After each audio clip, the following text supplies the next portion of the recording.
Three men are standing at a window in Prague Castle, and they are about to fall. The room behind them is chaos.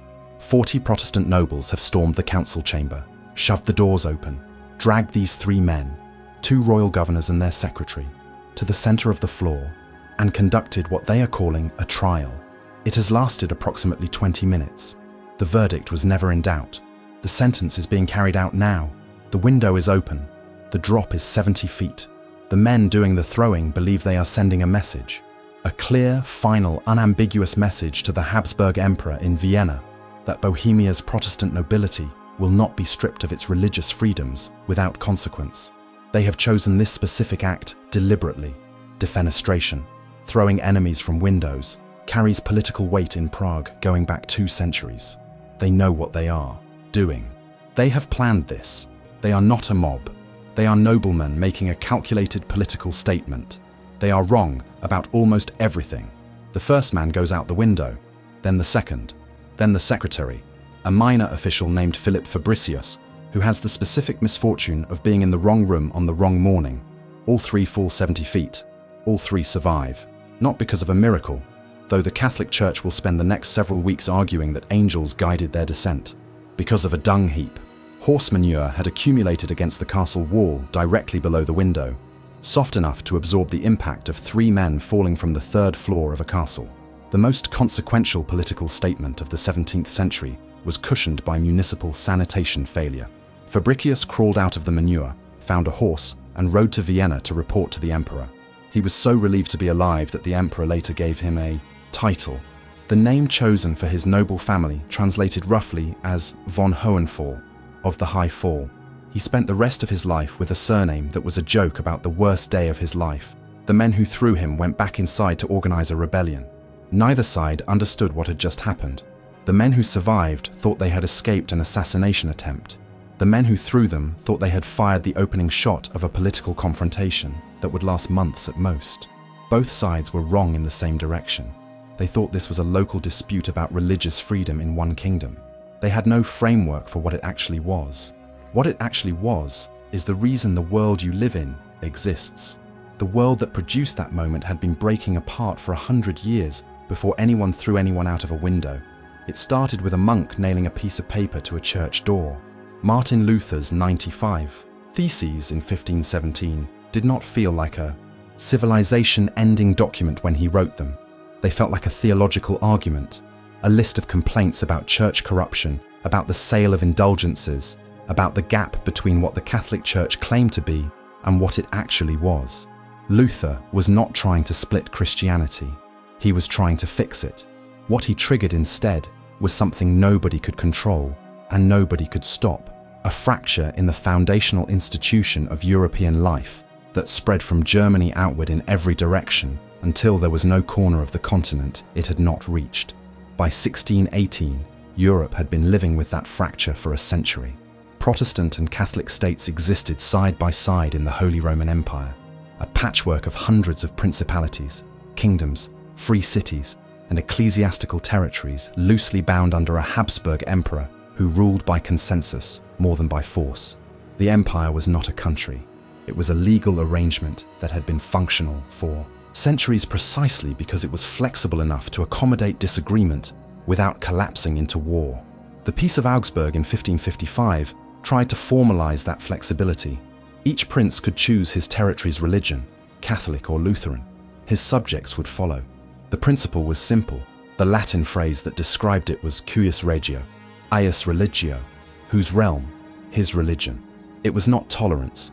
It was a practical arrangement that prevented war by giving each ruler absolute authority over religious practice within his own borders. It held for 60 years. It satisfied nobody. The Calvinists were not included in the agreement at all. The boundaries between Protestant and Catholic territories were disputed. The question of what happened when a Catholic prince inherited a Protestant territory, or the reverse, had no clean answer. The fracture Luther had opened in 1517 had been papered over, not healed, and the paper was getting thinner every decade. Bohemia was where it tore. The kingdom sat at the center of the empire, roughly the territory of modern Czech Republic, and it was a specific kind of powder keg. Its population was overwhelmingly Protestant. Its kings were Habsburg, which meant Catholic. For most of the 16th century, the arrangement had worked through a combination of Habsburg pragmatism and Protestant patience. The Bohemian estates, the nobility and free cities that governed the kingdom in the king's name, had genuine political power and used it to protect Protestant practice. The kings had accepted this because Bohemia was wealthy and stable, and fighting it was not worth the cost. Then Rudolf II made a decision that looked like wisdom and turned out to be a fuse. In 1609, under pressure from the Bohemian estates and facing political weakness elsewhere in his empire, Rudolf signed the Letter of Majesty. It was a genuine concession, a formal written guarantee of religious freedom for Bohemian Protestants, signed by the emperor himself, enforceable by a council of Protestant defensors appointed specifically to protect it.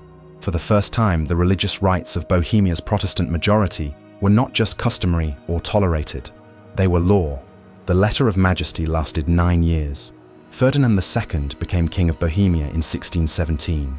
He was everything Rudolf had not been: certain, decisive, and completely committed to the Counter-Reformation. He had been educated by Jesuits. He believed in his bones that religious unity under Rome was not just politically desirable, but divinely required. He had already re-Catholicized his own territories in Inner Austria, with a thoroughness that left no ambiguity about his intentions. What that thoroughness looked like in practice was simple and total. Protestant ministers were expelled from his territories. Protestant nobles were given a choice: convert to Catholicism or leave, taking whatever they could carry. Churches that had been Protestant for decades were handed back to Catholic clergy. Schools that had taught Protestant doctrine were closed or handed to the Jesuits. Ferdinand did not negotiate, and he did not compromise. He had decided that religious unity was worth the cost of forcing it, and he had paid that cost without hesitation in every territory he controlled. The Bohemian Protestant estates were not reading his intentions through rumor or speculation. They had watched him work. They knew exactly what a Bohemia under Ferdinand's full authority would look like. The Letter of Majesty would not survive it. When he became King of Bohemia, the Protestant estates looked at his record and understood immediately what was coming. They were right. Within months, Ferdinand's officials ordered 2 Protestant churches under construction to stop building. One church was ordered closed. The other was demolished. The Protestants argued that the Letter of Majesty protected their right to build these churches. Ferdinand's officials argued that the land the churches were being built on was Catholic Church property and therefore outside the Letter of Majesty's protection. It was a legal argument designed to produce a predetermined conclusion. The Protestants recognized it as such. A Protestant assembly convened in March 1618 to protest. Ferdinand sent a message forbidding it. The assembly met anyway. The protest was rejected. Ferdinand's response made clear he considered the matter settled. The Protestant estates considered the matter far from settled. The man who decided to escalate was Count Heinrich Matthias von Thurn. He was not a visionary or a statesman. He was a Protestant noble who had spent years navigating the increasingly hostile Habsburg court and had reached the conclusion that petitions and assemblies and legal arguments were tools that only worked when the other side was willing to be persuaded. Ferdinand was not willing to be persuaded. Von Thurn believed that the only language left was action, visible, dramatic, historically resonant action that would demonstrate to the Protestant estates across the empire that Bohemia was not going to surrender its freedoms without a fight. He chose defenestration deliberately. The act had a specific history in Prague. In 1419, radical Hussites had thrown 7 city councillors from a window to signal the beginning of a religious uprising. Von Thurn was not improvising. He was invoking a tradition. He was telling every Protestant in the empire that what was happening in Bohemia in 1618 was the same thing that had happened in Bohemia in 1419. A Catholic authority trying to suppress religious freedom, a Protestant population refusing to accept it. On the morning of May 23, 1618, von Thurn led 40 armed nobles into Prague Castle. They found Ferdinand's representatives, Martinic, Slavata, and the secretary Fabricius, in the council chamber. They conducted their trial. They announced their verdict. Then they opened the window. What 3 men walked away from that morning was about to kill 8 million people. Stick around until the end and subscribe if this is your kind of history. What fell from that window landed in a dung heap and walked away. What followed has been walking through your world ever since. The three men hit the ground and lived. The Catholic Church's explanation arrived within days. Pamphlets circulating through Vienna and Rome describing how the Virgin Mary had guided the men's descent, how divine intervention had preserved the emperor's servants from Protestant violence, how the survival was proof that God stood with the Catholic cause. The Protestant response was simpler. They had landed in a pile of horse manure. The soft landing was not miraculous. It was the predictable result of waste accumulating against a castle wall in a city that had not cleaned that particular corner recently enough. God had not intervened. The Habsburg court's sanitation standards had. Fabritius scrambled out of the manure, found a horse, and rode to Vienna without stopping. He outlived the war. He outlived most of the people who threw him. Martinic and Slavata recovered from their injuries and also made their way to Vienna. They reported everything. Ferdinand listened. Then he began preparing his response. It was not a diplomatic response. Within weeks, both sides were raising armies. The Bohemian estates organized a provisional government and began recruiting soldiers. Ferdinand called on the Catholic League, a coalition of Catholic princes within the empire who had been organized specifically for moments like this, and began assembling forces of his own. The confrontation that von Thurn had intended as a dramatic political statement was becoming something with formations and supply lines and the specific administrative machinery of organized violence. For 2 years, it remained contained. A Bohemian revolt against Habsburg authority. Serious, significant, but theoretically manageable. The Bohemian estates deposed Ferdinand as their king in August 1619 and elected a replacement, Frederick V, a Calvinist prince from the Rhineland known as the Winter King, son-in-law of the Protestant King James I of England. They had just deposed a sitting emperor and replaced him with a foreign Protestant. Every Catholic power in Europe understood what that meant. The Battle of White Mountain on November 8, 1620, answered the question quickly.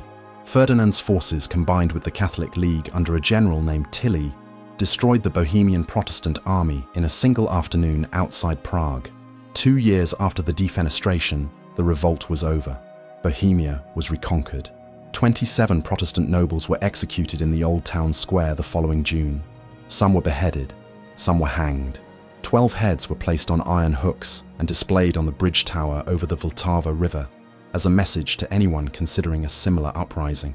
Ferdinand re-Catholicized Bohemia with the same thoroughness he had applied to Inner Austria.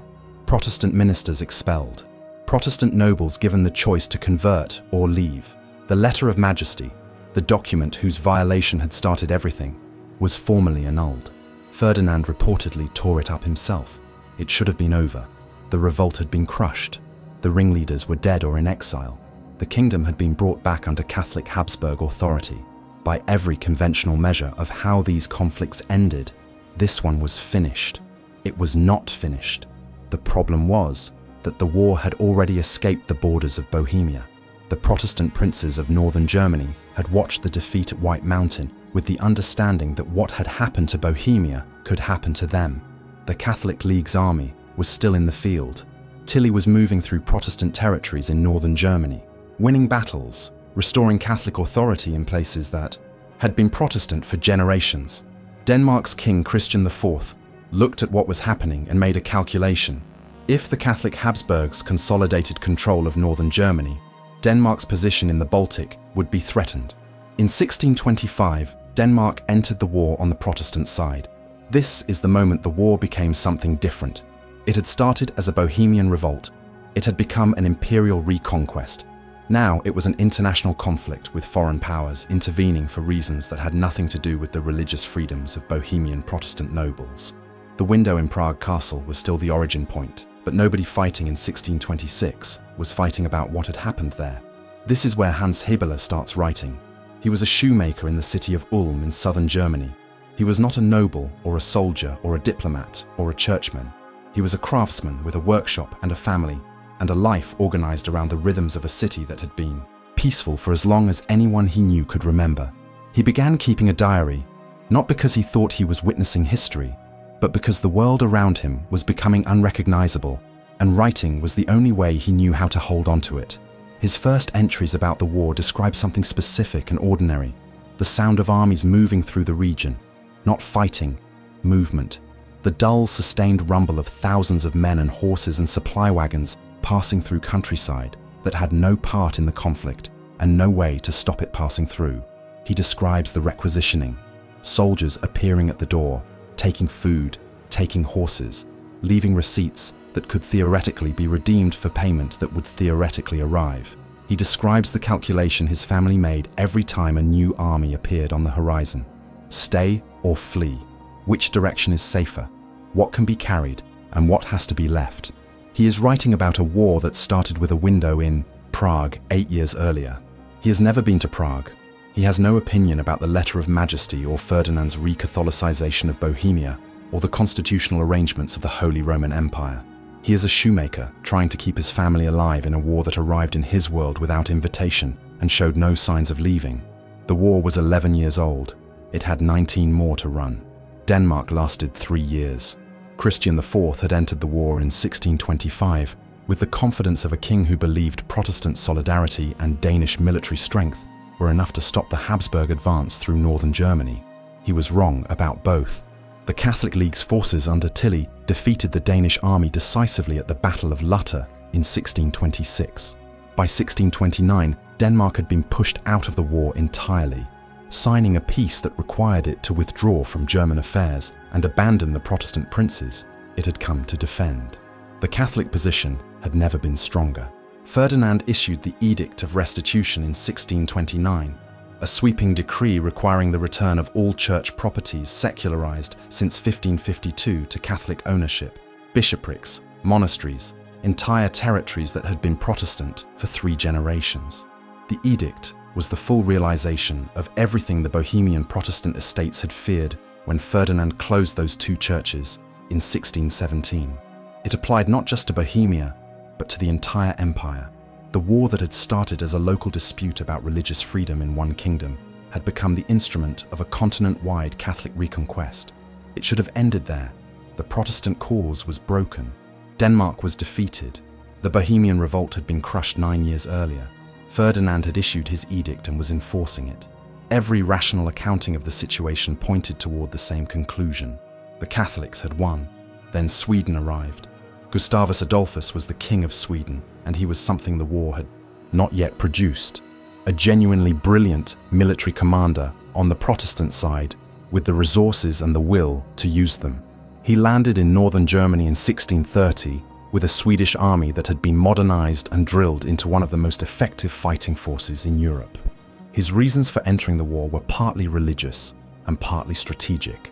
A Habsburg-dominated northern Germany was a direct threat to Swedish interests in the Baltic.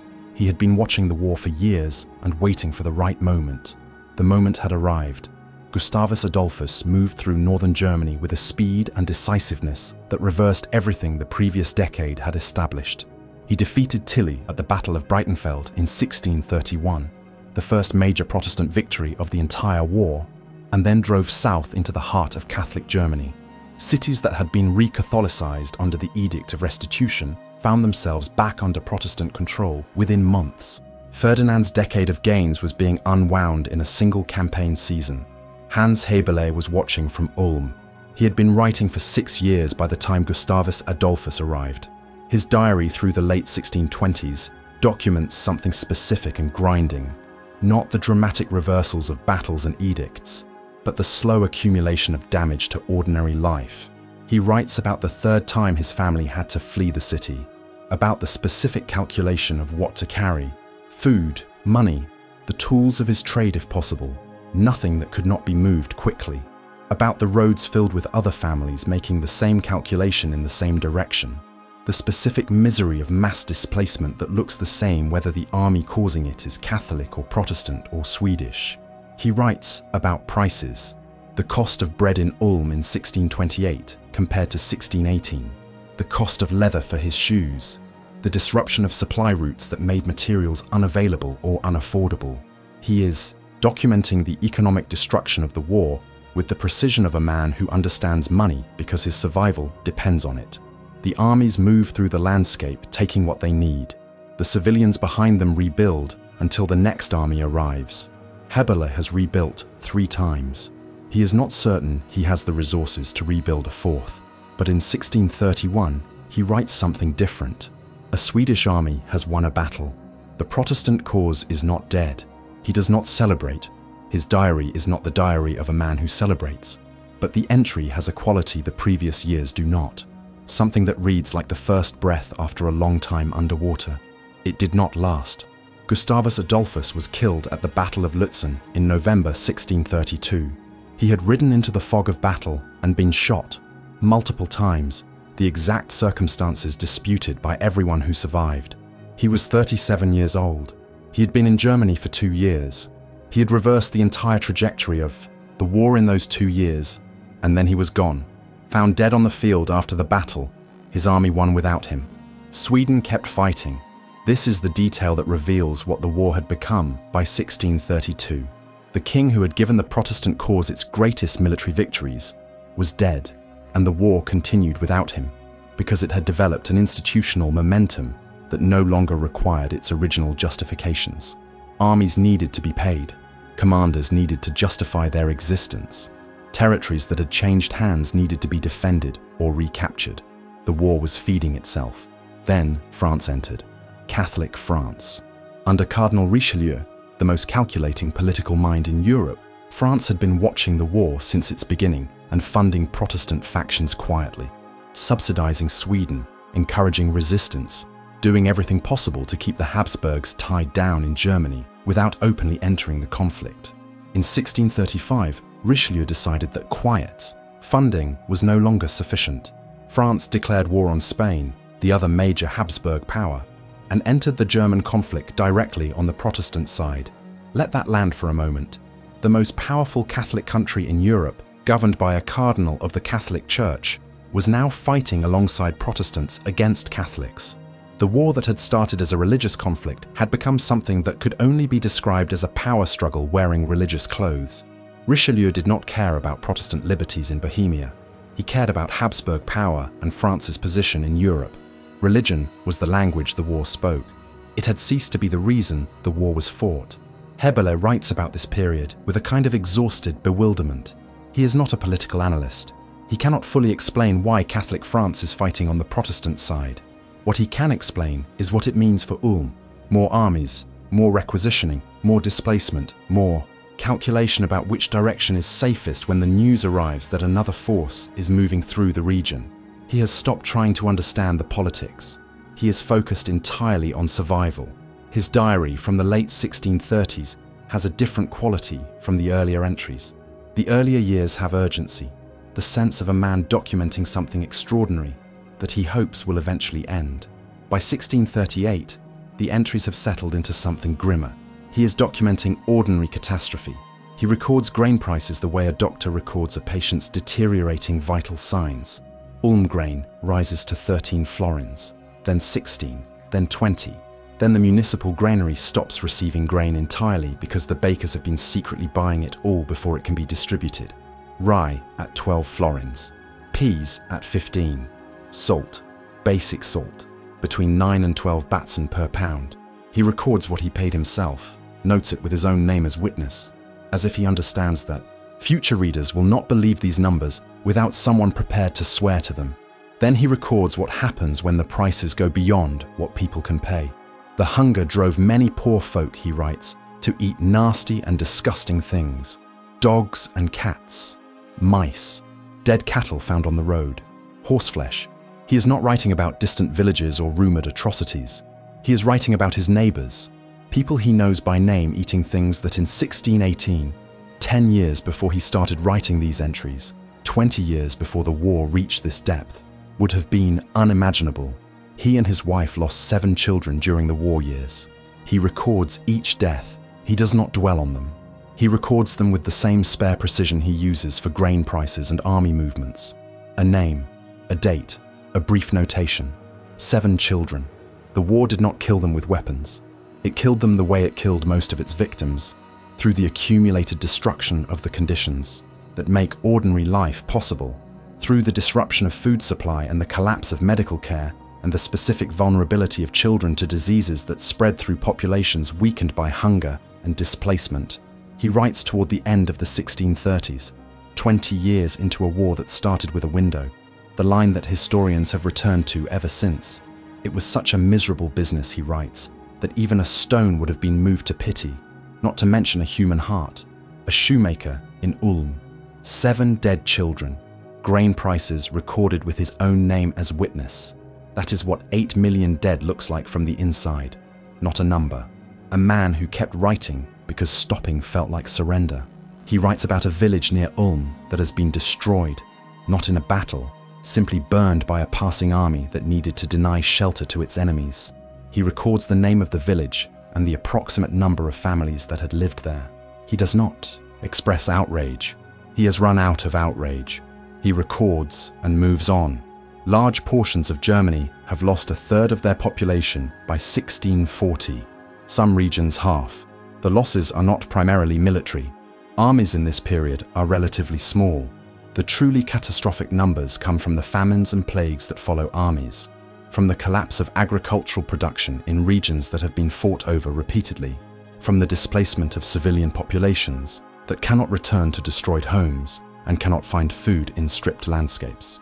The 30 Years' War kills most of its victims not with weapons, but with the secondary effects of 30 years of organized violence moving through a landscape that cannot absorb it. The men fighting in 1640 were not born when it started. They are fighting a war whose original cause, Bohemian Protestant liberties, the Letter of Majesty, the 2 churches Ferdinand ordered closed in 1617, was resolved 20 years ago. Bohemia has been Catholic since 1620. The defenestration that started everything is further in the past than the entire war will eventually last. Nobody is fighting about the window anymore. They are fighting because the war exists, and wars that exist require fighting until they stop. By the mid-1640s, both sides are exhausted in a way that precedes collapse.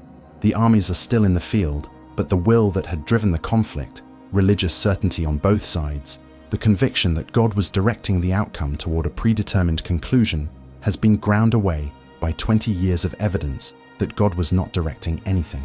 Both sides had won decisive victories. Both sides had suffered catastrophic defeats.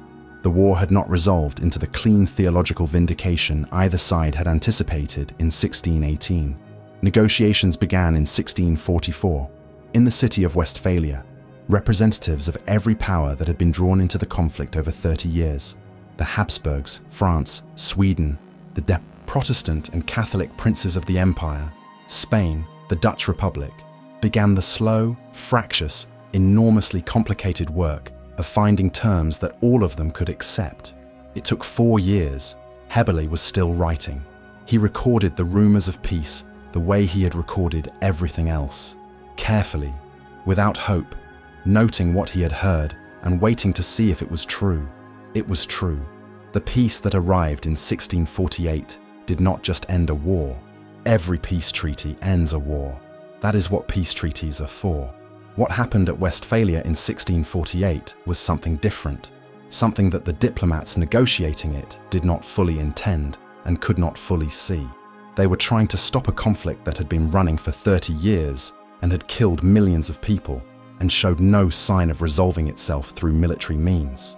They were not trying to redesign European civilization. They were trying to go home. What they produced in the process of stopping the war restructured the rules of how the world works.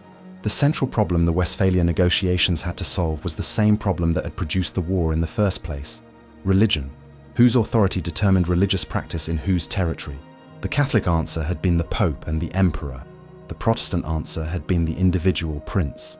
The Peace of Augsburg in 1555 had tried to split the difference and failed. 90 years of argument and 30 years of war had not resolved the question. The diplomats at Westphalia resolved it the only way it could be resolved after everything that had happened, by removing it from the category of questions that could justify war at all. The principle they established was sovereignty, not religious sovereignty, political sovereignty. Each state had absolute authority within its own borders. What happened inside a country's territory was that country's business. Outside powers did not have the right to intervene in the domestic affairs of a sovereign state on religious grounds or any other grounds. The Pope could not authorize a Catholic army to invade a Protestant territory to enforce religious conformity. The Emperor could not override the religious arrangements of a member state of the empire. The principle of cuius regio, eius religio, whose realm his religion, was replaced with something broader and more permanent, whose realm his business. This sounds like a technical adjustment in diplomatic language. It was not. It was the conceptual foundation of the modern world. Every nation-state that exists today operates on the principle of sovereignty established at Westphalia. Every time a country invokes its right to govern itself without outside interference, it is invoking a principle that did not exist before 1648, the United Nations Charter, the concept of non-interference in domestic affairs, the entire legal architecture of international relations. All of it traces back to a peace treaty, signed to end a war that started with 3 men and a window. The treaty also established religious tolerance as a legal rather than a theological question. Catholics and Protestants and Calvinists. The Calvinists finally included the exclusion of 1555 that had contributed to everything corrected at last, were guaranteed the right to practice their faith, not because the church had decided to be tolerant, because the state had decided that religious uniformity was not worth the cost of enforcing it. The church's authority over political life was permanently diminished. The state's authority over its own territory was permanently established. The idea of a universal Christian empire, one religious and political authority governing all of European civilization under the Pope or the Emperor or both, died at Westphalia. It had been dying for a century. The 30 Years' War killed it completely. What replaced it was the system of sovereign nation-states that you are living inside right now, not designed, not intended, produced by uncontrollable consequences that nobody planned and nobody could stop. Hans Haberle wrote one more entry about the war after the peace was confirmed. It is not a celebration. It is not a reflection on what had been gained or lost. It is the entry of a man who has been keeping a record for a long time and is noting that the thing he has been recording has stopped. He writes that the peace has come. He writes that the armies are withdrawing. He writes that the roads are becoming safe again. He records this with the same spare matter-of-fact tone he used to record the armies moving through. The price is rising. The village near Ulm that was burned. The 3rd time his family fled. The rumors of peace that turned out to be true. He does not know what he witnessed. He does not know that everything he documented from that workshop in Ulm produced the conceptual architecture of the world his grandchildren would be born into. He is a shoemaker. He wrote down what he saw because it seemed important to have a record of it. He was right about that in ways he could not have understood. The men who threw Martinic and Slavata from the window in 1618 did not intend to create the modern world. They intended to send a message to a Habsburg emperor about Bohemian Protestant liberties. The message was received. It was also the last thing that happened according to anyone's intentions. Everything after the window, the survival, the Catholic miracle claims, the dung heap, Fabricius running to Vienna, the Battle of White Mountain, the Edict of Restitution, Denmark, Sweden, Catholic France fighting on the Protestant side, Haberle writing in Ulm while the world came apart around him, 4 years of negotiations at Westphalia. None of it was planned. None of it was intended. None of it was the goal of anyone who set it in motion. The modern world was not built. It was not designed. It was not the project of visionaries or statesmen who understood what they were creating. It emerged from the uncontrollable consequences of a botched execution on a Tuesday morning in May. 3 men were supposed to die on the cobblestones below Prague Castle, and instead they landed in a pile of manure and walked away. The war their survival triggered killed between 5 and 8 million people. The peace treaty that ended it created the rules that govern every country on earth today. Nobody in that room knew what they were doing. That is not a comforting thought. It is an accurate one. Everything you take for granted, the sovereign states, the legal religious tolerance, the principle that what happens inside a country's borders is that country's business, was not given to you by people who understood what they were building.